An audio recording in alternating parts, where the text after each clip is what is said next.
A tak sa skrývam sa v spomienkach, skrývam sa v lesoch a dúfam, že aspoň jeden jediný krát v živote ťa ešte uvidím. S láskou, tvoj Moritz.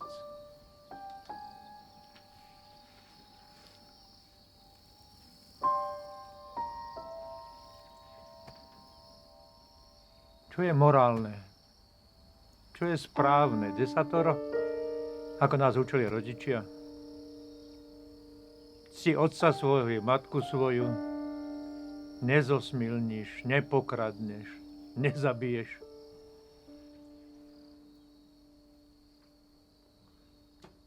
No ja som zabil.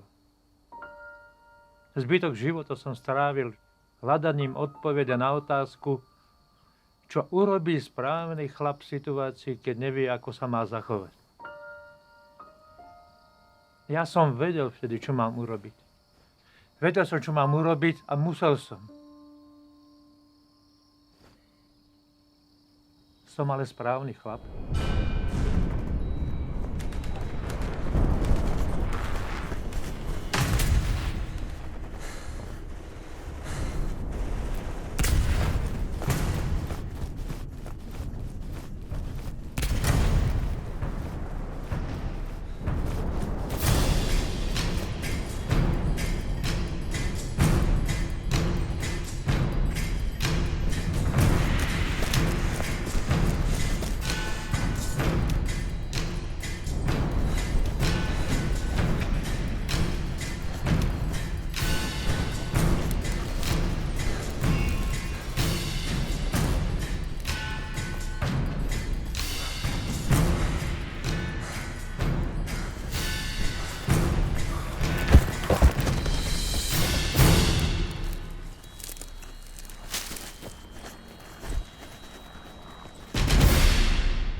Pomôž mi.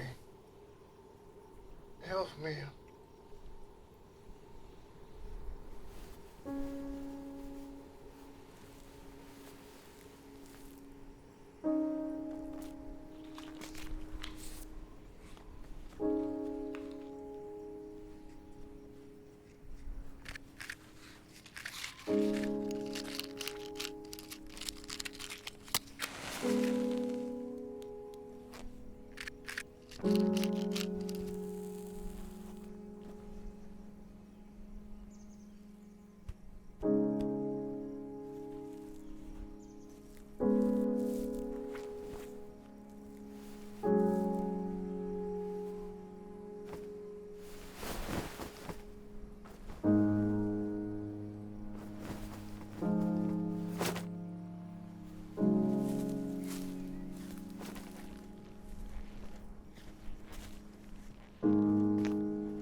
Milá Lily, od posledného listu, ktorý som ti písal, sa veľmi veľa zmenilo.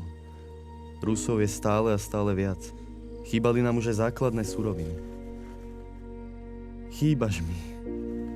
Tvoje krásne hnedé oči, zamatové vlasy a úsmev, ktorý by roztopil srdce aj tomu fanatickému Hitlerovi. Svet býval krásnym miestom po tvojom boku. Keď bolo na východe najhoršie, zavrel som oči a spomínal. Spomínal na naše prechádzky pri Ríne, v našom rodnom Düsseldorfe. Nie som tým istým človekom. Žiaľ nie. Niekedy si pripadám ako tieň toho mladého novinára. Taká je pravda, moja milá Lily. A tak sa skrývam. Skrývam sa v spomienkach. Skrývam sa v lesoch a dúfam, že ťa aspoň jeden jediný krát vo svojom živote ešte uvidím. Láskou, tvoj Moritz. Kurva!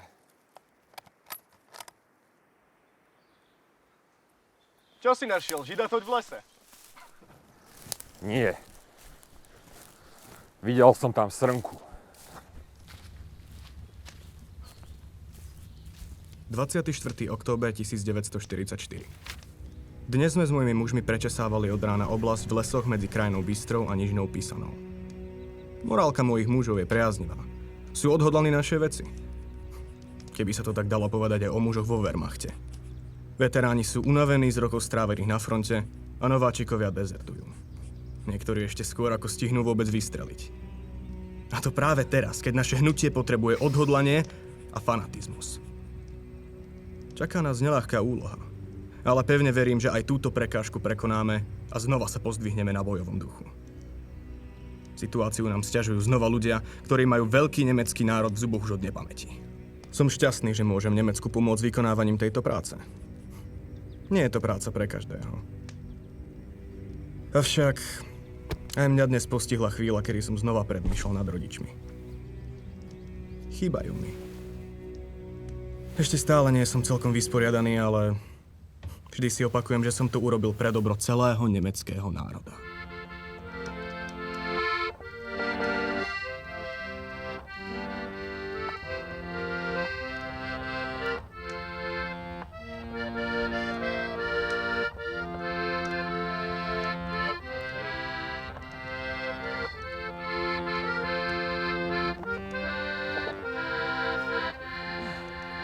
Friedrich! Prestaň hrať tejto smutné hlúposti. Adamovi sme už vzdali česť. Zahraj radšej tú našu. Čak, chlapi!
Bernard, ja len vravím.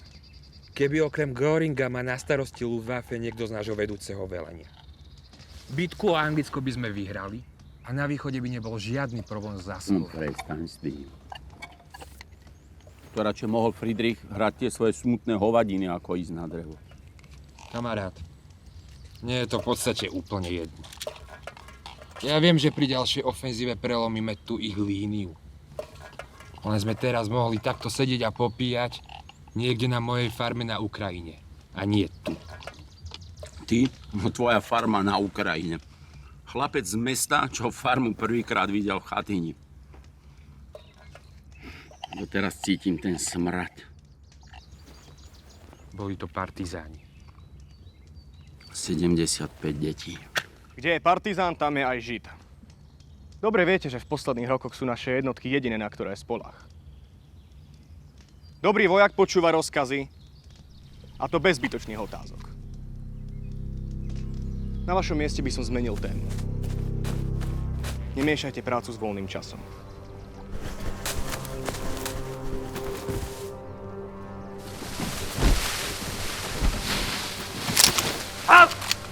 Ruky hore! Nech ich vidím! Meno! Nepočul si? Kolega sa ťa niečo pýtal. Meno! Námest! Nevieš nemecky? Moritz? Moritz! Bratče, kde sa tu berieš? Kde sa tu berieš? Čo sa ti stalo? Poď, prisadni si k ohľu. Všetko mi porozprávaj.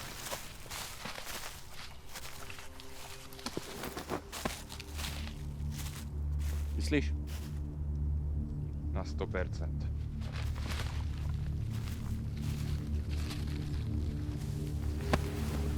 Piči, tá je silná.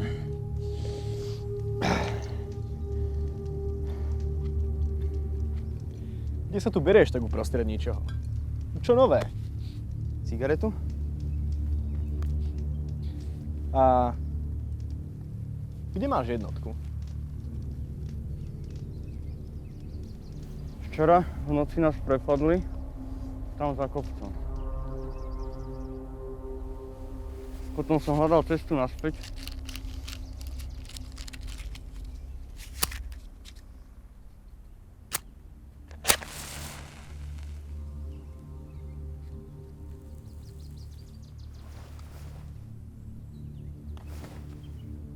Ale jediná prijazdová cesta bola úplne posiatá nepriateľmi. Putoval som lesmi, hľadal som najbližšie nemecké stanovisko a natrafil som na vás. Tak prečo si hneď nepovedal meno, jednotku, hodnosť? Zlákol som sa, keď som videl zbrane. Tak teda, keď sme pri zbraniach, kde je tá tvoja?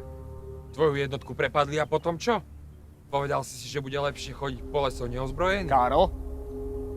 Rozpráva z teba alkohol. Moritz je môj brat. Hovorí pravdu.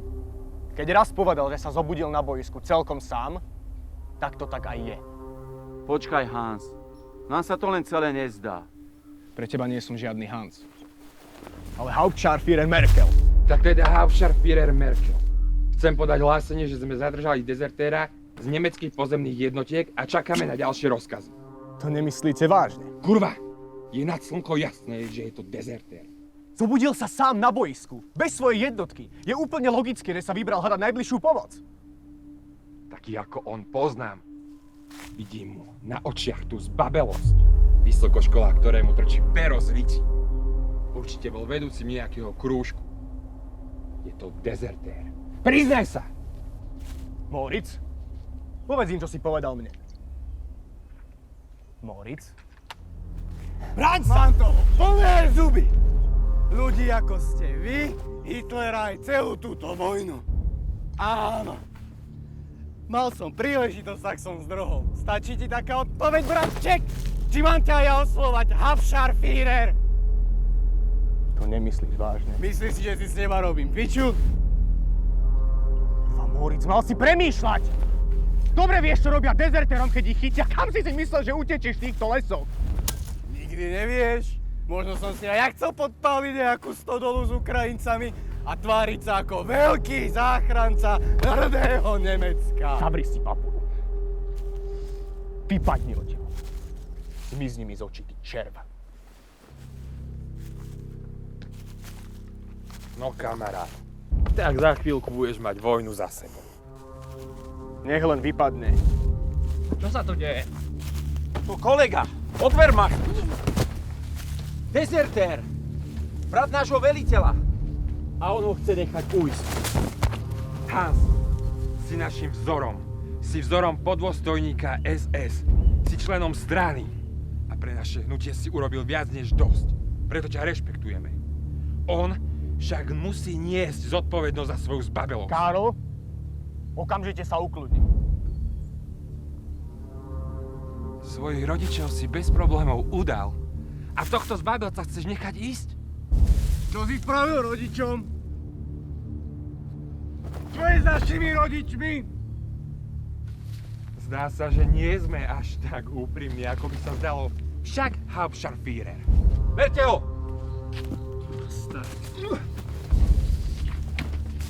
Nechajte ma! Ticho!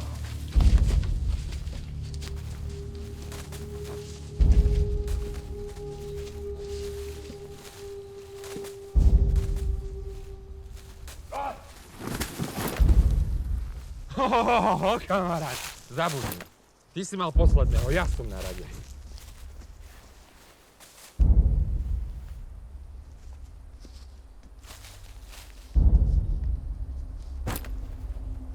Zajmi batoh.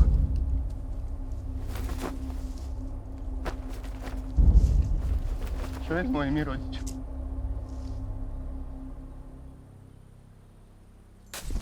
Tvoj brat mal mať dovolenku vo Francúzsku. Keď odchádzal, vravel nám, ako sa teší, že sa cesto zastaví u tvojich rodičov v Düsseldorfe. Keď prišiel do krčmy, zistil, že vaši rodičia ukrývajú Židov. V pivnici. Urobil to, čo by urobil každý správny Nemec, keď zbadá milovníkov Židov. Neváhal a udal ich predsa. Skončili v tábore niekde pri... Stále sú nažive.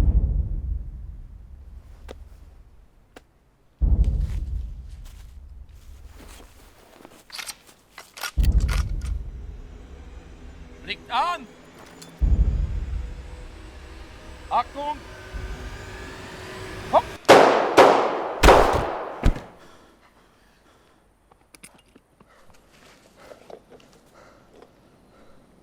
Tak. A teraz vypadni. Ty skurvenec! To mi na to nič nepovieš? Keď si vstupoval do strany a do tej tvojej SS, tak si hovoril, že to robíš pre rodinu. Toto je podľa teba služba pre rodinu? To s rodičmi bola služba národu. Toto som spravil pre rodinu. Tebe načisto preskočilo. Akému národu? Ty a tí tvoji nacisti ste za 5 rokov vojny zničili všetko krásne, čo bolo v tomto svete. Čo to nevidíš? Dobre vieš, že táto vojna je dávno prehratá. Kurva, tieto tvoje bolševické reči!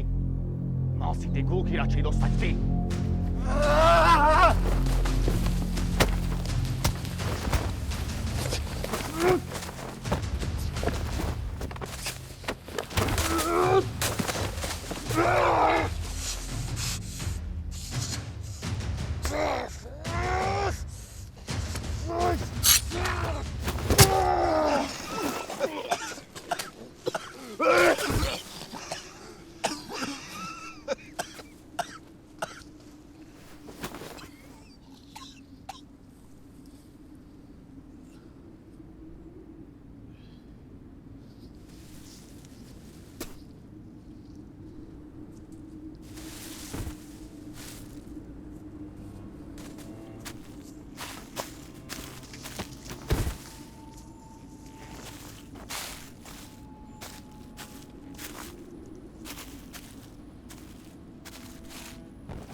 Toto je podľa teba služba pre rodinu? To s rodičmi bola služba národu. Mal si tie kulky radšej dostať ty. Drahá matka, drahý otec. To, čo sa stalo s vašimi synmi, je tragédia. Dnes som ich pomstil. Nie som ten istý mladý muž, ktorého ste za svojho života poznal. Som len tieň toho muža. Som muž, ktorý zabil svojho brata. Odpuste mi, že som sklamal. Nadovšetko vás ľúbim. Odpočívajte v pokoji. Až sa k vám raz pripojím.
Bez lásky je pusto aj v nebesiach. Lili.